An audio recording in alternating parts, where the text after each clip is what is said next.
Thank you, Jay and Silence Labs, for the invitation. It's a pleasure to be here, namely with this specific audience interested in this specific area.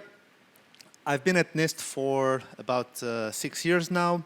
A quick disclaimer, I'm a foreign guest researcher as a contractor at NIST, so any opinion here is, don't construe it as an official NIST view. That said, I've been involved for 6 years with trying to promote MPC and zero knowledge. Those were my key areas of interest since I joined NIST, and it's a pleasure to be here today in a place where we already have a draft public call towards threshold schemes, and that's where I'm going to talk today. A very particular keyword in this presentation is recommendations, and if often some of the questions about this process use the word standardization, try to have a second thought on whether you should use recommendations rather than standards.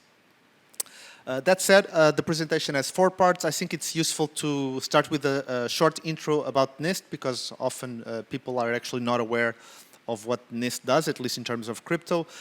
Then I'll focus a little bit on 2 particular projects that are relevant to the threshold call. Then I'll go into explaining what the threshold call is and what it's trying to do. And then I'll make a few comments about the process towards recommendations. Okay, so about NIST. NIST is a fairly large institution with about 7,000 collaborators. It's a federal institution in the US. It's under the Department of Commerce. It's said to be non-regulatory in the sense that it makes standards, but it does not regulate who needs to use them. Although there may be then other agencies that say, you know, who should use NIST standards. Of course, it has a mission statement that has several keywords. One of them is standards, and standards should be directed towards positive things like improving quality of life, economic security, etc. NIST has 7 labs. One of them is the Information Technology Laboratory. Within it, there's the Computer Security Division, and then within it, there is a Cryptographic Technology Group that also has, a mission statement, and I'll just quote it. So research, develop, engineer, and produce guidelines, recommendations, and best practices for cryptographic algorithms, methods, and protocols.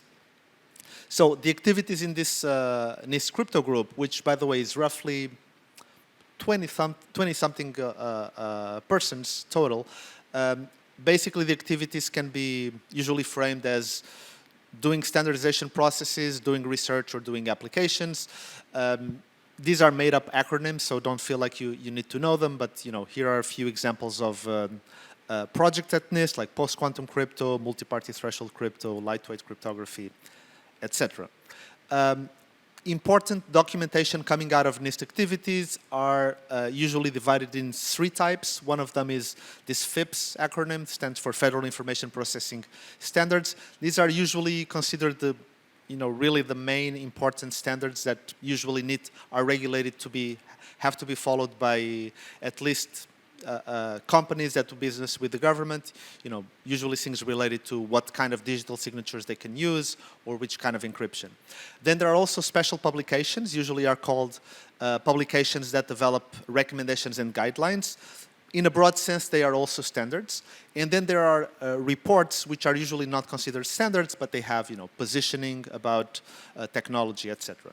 And usually NIST does activities in collaboration with various sectors, including government, industry, academia, and also other standardization bodies. Some examples, some relevant examples for this presentation on NIST crypto projects. So fairly confident that most of the audience would have heard of the post-quantum cryptography project and the lightweight cryptography projects.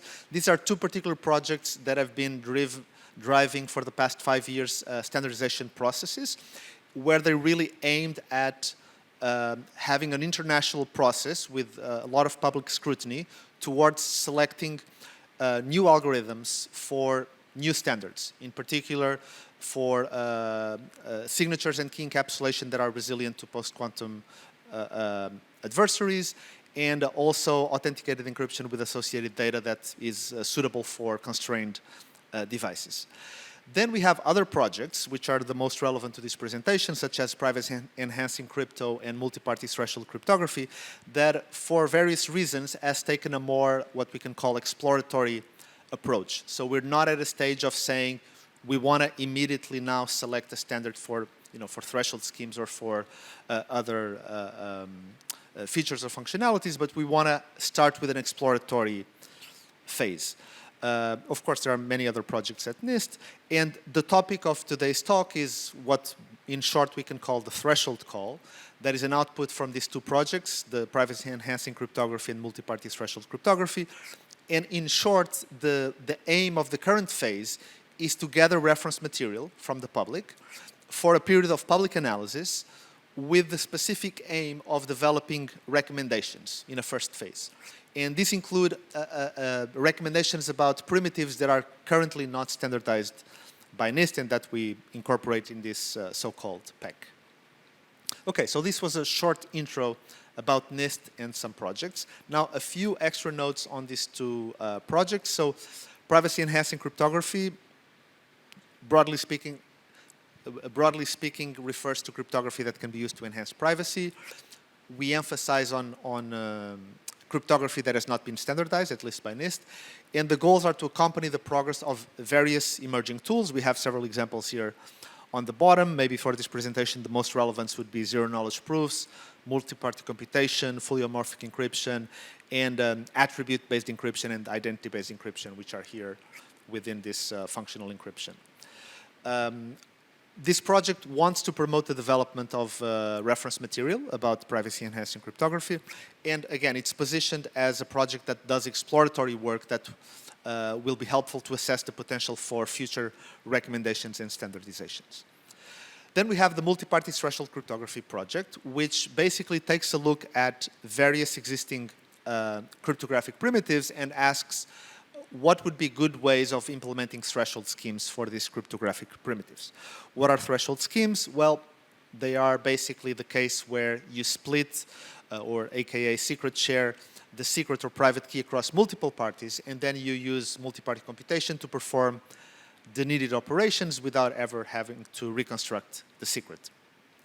We call it threshold. I mean, we've seen this across multiple presentations today. We call it threshold because the operation is secure if the number of corrupted parties does not exceed a threshold. Sometimes we also use threshold for the participation threshold, the number of parties that needs to be present. And with threshold schemes, we achieve decentralization of trust about the key, because the key is not reconstructed, and therefore we avoid single points of failure. Okay, so kind of maybe philosophical question or practical question: why should we care about these fields, PEC and threshold schemes? Well, at the onset, these two areas are very attractive once we realize the potential applications and the fact that they are actually feasible due to academic research for several decades. In particular applications, threshold cryptography and various privacy-enhancing applications. But then once we start thinking about this, we have several hesitations and we realize the need for developing recommendations. In particular, maybe more outside of the academic world and more, in the industry, and particularly in companies where maybe there are no cryptographers, but there are people interested in cybersecurity at a high level. There's a lot of noise about what are good solutions, right? You have a company trying to sell a product to another a security product to another company, and how is the client who will potentially receive that solution, how do they know if that's a good solution or not?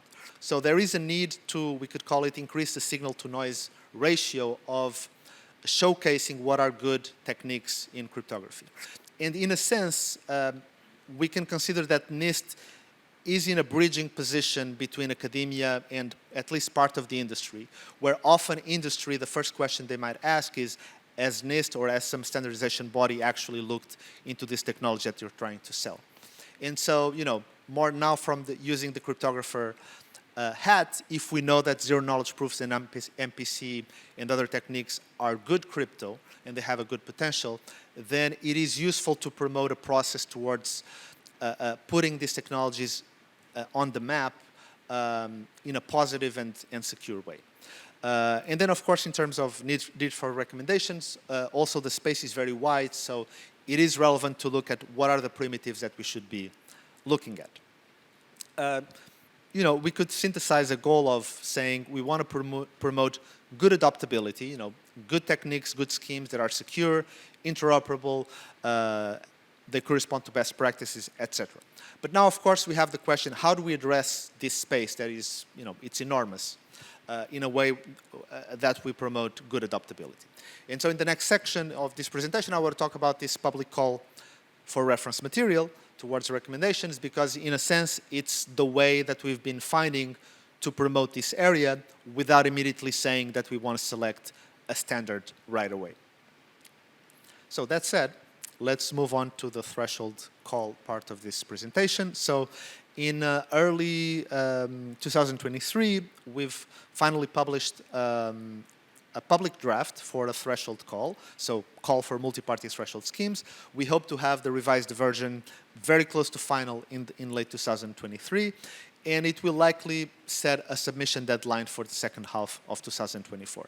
At a very high level, what this document does, it calls the public to submit threshold schemes for various primitives, and it's not only threshold schemes, but also what we've been calling gadgets or building blocks that can then be used in a modular sense to enable various threshold schemes.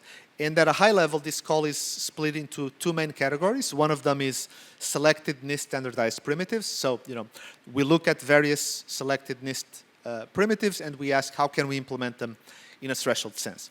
But we also felt that it would be important to take this chance to ask the community what are other primitives that you find that are relevant and that we could look at within this process already with an eye on threshold friendliness. And so in particular, in this threshold call, we are including a call for submissions for fully homomorphic encryption schemes, identity-based and attribute-based encryption schemes, and zero-knowledge proofs. In a little more detail, so category 1 for NIST primitives, we have this divided in 5 types. One of them is for signing, another one is public key encryption, pairwise key agreement, symmetric primitives, and key generation. And then for each of these subcategories, we have, let's call them subcategories, we have specifications that are in some NIST standard. So for example, in the case of signing, we would have EDDSA, ECDSA, and RSA, all of which are specified in this particular standard, FIPS 186-5. If we want to look at public key encryption, the primitives we would be looking at would be RSA decryption, because it uses a private key. We're also interested, for example, in RSA encryption. Why is that? If the public key is actually public, we don't need to secret share it. Well, because in practice, RSA can also be used to encrypt a secret value, what we usually call key encapsulation. And so in that case, it would be the plain text that is actually secret shared for the purpose of public key encryption. We have the case of symmetric primitives like block ciphers, and also this strange acronym stands for key derivation mechanisms and key confirmation, which are actually the techniques or the sub-protocols that NIST uses in some standards to enable pairwise key agreement. And in practice, this is where you would find the use of hash functions, or let's say hash-based MACs, being used with, to hash, let's say, a secret key. And so again, you have the problem of how do you do distributed hashing of a secret value. And we can fill in this table with a little more detail. Just a quick note, not present in the draft, but to be updated in the revised version. So now that NIST has selected 4 new post-quantum primitives, and that the Lightweight Cryptography Project has also selected 1 AED primitive, we're going to incorporate these 5 primitives as objects of interest in category 1, even though they're still in draft mode. Then we have category 2. Category 2 basically has 1 subcategory for each corresponding one in category 1. So for example, in the case of signing, why would we have signing here? Well, because we're asking the community, do you think there are signatures that have not been standardized by NIST, but which are of interest, namely with respect to threshold friendliness? And so, for example, here we would be interested in threshold-friendly, let's say, succinct and verifiably deterministic signatures, which is a case that NIST does not have a corresponding one standardized. We're also interested in threshold-friendly quantum-resistant signatures, which may or not yet be have been submitted, let's say, for the new post-quantum round of submissions. Then we also have a few other subcategories. One of them is about the primitives with advanced features, and in particular, as I had mentioned before, we're interested in fully homomorphic encryption and also identity-based and attribute-based encryption. And here we would be interested, for example, on how to do decryption in a threshold manner. Here, also other primitives may be of interest, like key generation, etc.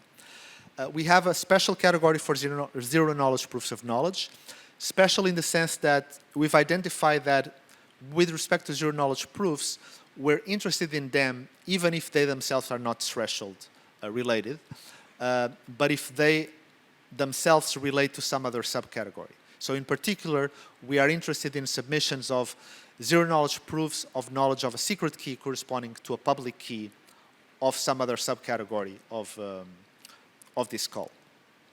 And then we have a specific subcategory for gadgets or building blocks, where we are interested in submissions that they themselves are not necessarily threshold schemes, but they are building blocks that have a high potential to be useful across various other threshold schemes. One example would be garbled circuits, but there are many others. Again, this table can be filled and it will be revised in the upcoming version. Just some quick note of what a submission package should constitute in this call. It needs to have a written specification. It needs to have a reference implementation. I think based on some of the previous presentations showing, let's say, for example, from Nikos, showing some flaws in implementations, we do want to have an actual reference implementation so that the public scrutiny can basically match the specification and the implementation. And we also ask a few other elements, such as execution instructions to allow for reproducibility of results. We ask for an experimental evaluation. And then there are some additional statements related to licensing, etc. So the revised version of the call will detail better each of these components. And just a quick note, a submission package can, and we actually encourage that, propose various, let's call them objects, so various threshold schemes or various gadgets. And then if you do have indeed a submission package that includes various objects, then each of these components in this table, like the written specification, should include a section for each of these objects. Okay, that said, let's move on to a few comments about the process towards recommendations. So here are a few assorted notes. I think I mentioned this in the beginning, the first one, but it's really something that we're trying to emphasize because we've been recognizing that the default reaction to NIST processes is to assume that we're immediately moving towards standards. So it is important to emphasize that this is a process mainly to gather reference material, and it's not directly a competition for a selection. That said, depending on how the wide scope will be populated, we may take various conclusions about various subdomains. We do expect that the process will clarify relevant system models and best practices. I think there are still reasonable open questions in terms of what is most pertinent in terms, let's say, of the threshold profile, or actually even the type of security properties one is looking for. In signatures, for example, do we need a strong unforgeability, or is regular unforgeability needed? How do we deal with adaptive security? And questions alike. Again, the aim is to devise recommendations about advanced cryptography, and we conceive that this will support future standardization process. So basically this means that from a high-level view, you can consider that this is indeed a standardization process, but if we focus on the current phase of this call, the key word is aiming for recommendations. There is ample room for participation, and in fact, it is essential that this community participates by giving feedback, by making submissions, and then by analyzing the submissions that have been made. And in particular, if you are interested in making a future submission, now is a good time to start, even though we're still making some revisions to the call. Again, just to emphasize, the current call is not to directly select a standard, but is part of a longer process towards possible standardization. A few technical notes. I'll just ask about timing. 10 minutes? Okay, we're good then. I think I'm 2 slides from the end. So, there's many technical notes that relate to this call, some of them more specific to some subcategories, but just to make a few quick notes. So, again, each submission can have one focus or various focuses. We encourage submissions with multiple objects. A submission can choose the threshold profile that they think is pertinent for some application, so you can pick on dishonest majority or honest majority or small number of parties or large number of parties. And again, the way that the map is going to be filled with submissions will allow us to take conclusions related to the pertinence of these choices. Active security is a requirement in this call, so we've made the strategic decision of really saying we're just interested in active security. Of course, maybe you have a gadget that is passive security, but you have a way of compiling it to active security. But we do have the aim of ensuring security against malicious adversaries. The aspect of adaptive security is a little more challenging to put as a requirement. So what we've been trying to say is that we don't want to ignore adaptive security. We are well aware that there are some fundamental difficulties in some models of security with respect to proving adaptive security, namely, if you want adaptive simulatability, you run into problems like deniable encryption and things like that. So maybe we don't need to go that far, but we need to be aware that for important safety properties, let's say, if you're doing a signature, then we are aware that unforgeability and key exfiltration are fundamental safety properties. We do want to ensure that protocols that are submitted are not broken against an adversary that is able to do adaptive corruptions. Modularity is a key principle in this call. So again, if you are proposing a threshold scheme that is complex, but that uses very well-identified building blocks, it can be oblivious transfer, garbled circuits, vol, or something else, then it is useful that that is modularized for 2 main purposes. One is that possibly that good gadget can actually be can be matched with some other submission of a threshold scheme, but also your own gadget might be replaceable by another gadget that for some reason is better. One interesting aspect of the wide scope of this call as well is that it is open for post and pre-quantum primitives.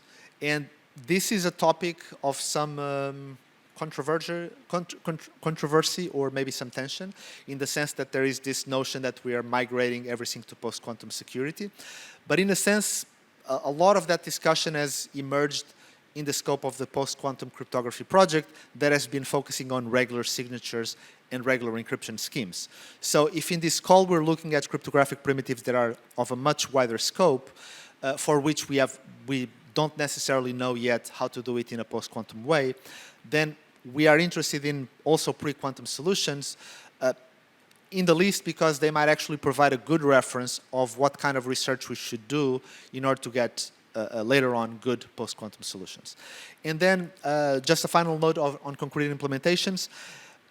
Because we are asking for a full-fledged implementation, by the way, open source, it is interesting that we are indeed asking that some aspects that are usually left out of a paper specification, we're asking it to be specified. For example, usually we will have a paper saying, assuming broadcast, we can do this. And then we do this in a number of rounds. But here we are asking for a concrete implementation, so whoever submits does need to choose a way of implementing broadcast or some peer-to-peer communication mode. So we're kind of expecting that some challenges will become more clear as this concrete implementation needs to emerge and be submitted. These are just some notes of what I just mentioned. And as a final slide, community participation is essential. I mean, literally, if there's no community participation, this project does move forward. We believe that there are various usually modularized crypto communities that will be interested in this call, community on fully homomorphic encryption, on zero-knowledge proofs, etc. Also, work developed with other standardization development organizations are welcome. And we are curious about some aspects, like how will the community compose teams, and how will the scope of the call be covered. And just as a final note, we have an upcoming workshop within 2 weeks, workshop on multi-party threshold schemes, where basically we have asked submitters to let us know what do they think about the threshold calling process. Are they thinking about submitting something? And so if you're interested in this area, please join. It's free and it's fully virtual. Thank you very much for your attention. And I guess there's no time for questions, but feel free to catch up later on.